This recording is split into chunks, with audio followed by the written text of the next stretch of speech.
Welcome to part 6 in the video series featuring the Line 6 Pod HD500X. In the previous video, I covered the method of plugging the pod straight into the front end of a tube combo. In this video, I'd like to cover the 4-cable method, but this time I'm using an inexpensive solid-state Marshall head. This Marshall unfortunately doesn't have a true serial effects loop, but it does have an effects mix control, which supposedly turns the effects loop into a serial loop when turned fully clockwise. It's not ideal, but what did impress me was the tone that I was able to generate with the pod through this amp. The theory behind the 4-cable method is that it allows you the flexibility of placing certain pedals in the effects loop of the amp and other pedals into the front end of the amp.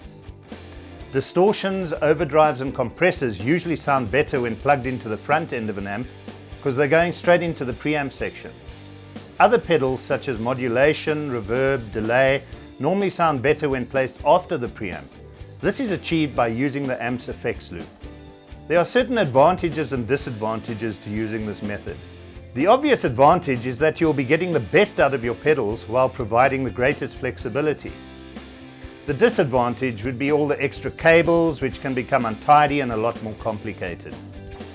The first setting to carry out is to switch the line amp switch on the front of the pod to amp. I've set the output options in the pod to combo front. The 4-cable connection method is as follows. Connect your guitar to the pod via the guitar input. The pod's effect send connects to your amp's input jack. The amp send connects to the pod's effects return jack.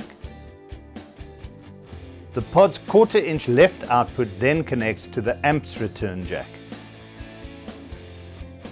You'll now need to create a patch using the pod's effects loop.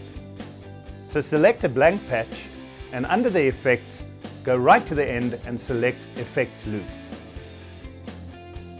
You'll now be able to add your delay, modulation, reverb, etc. after this loop. Once you've done that, you can move this loop so that it sits either before the amp or after the amp in the chain. The drive effects will be added to the front of this chain, as you'll want these effects to go straight to the amp's input. I've made a few patches using some of my favorite amps in the pod, just to demonstrate what tones can be created using this relatively inexpensive amp. The cab emulation in the pod was turned off for this demo. The actual speaker cab that I used was a Marshall 2x12. It was mic'd with a Shure SM57 and no post-processing was used on the final clips. The amp was set up with a fairly neutral clean tone. This is how it sounds with no effects.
Thanks for watching, and don't forget to subscribe.